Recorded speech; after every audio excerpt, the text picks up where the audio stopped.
La colombe représente la paix et la liberté. Félicité est en adoration devant cet être vivant. Elle aima plus tendrement les agneaux, par amour de l'agneau, les colombes à cause du Saint-Esprit. Félicité attache beaucoup d'importance à la religion.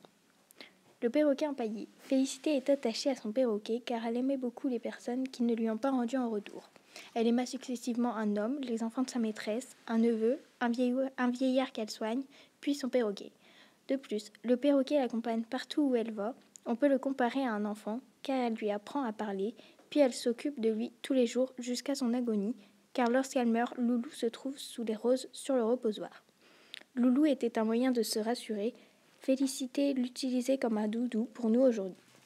Quant à Félicité, lors de son dernier souffle, elle confond Loulou avec le Saint-Esprit, et quand elle exhala son dernier souffle, elle crut voir dans les cieux entr'ouverts un perroquet gigantesque planant au-dessus de sa tête.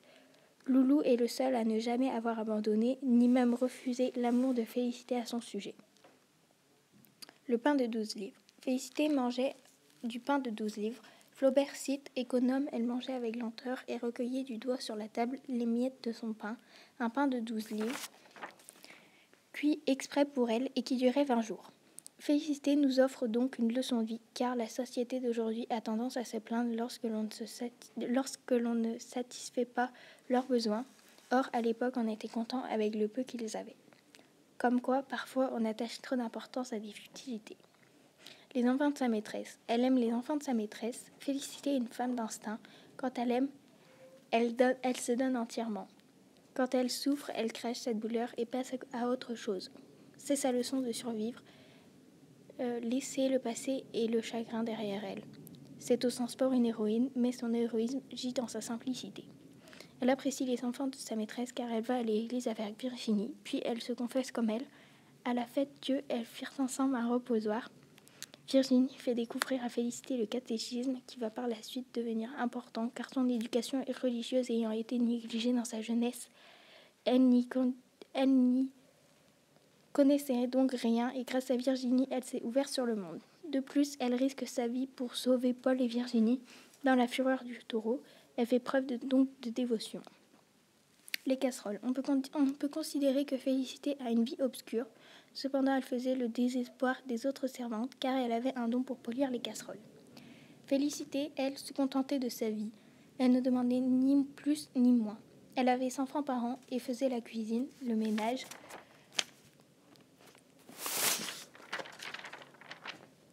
Son rosaire lui est précieux, il l'accompagne jusqu'à la fin de ses jours. De plus, Félicité a peu d'objets qui lui appartiennent, donc elle accorde beaucoup d'importance, car au contraire, elle a une vie sans importance, puisqu'elle est dévouée aux autres et au monde. Le rosaire nous montre donc que Félicité a une vie minuscule, que toutes les petites choses qui lui appartiennent comptent beaucoup pour elle.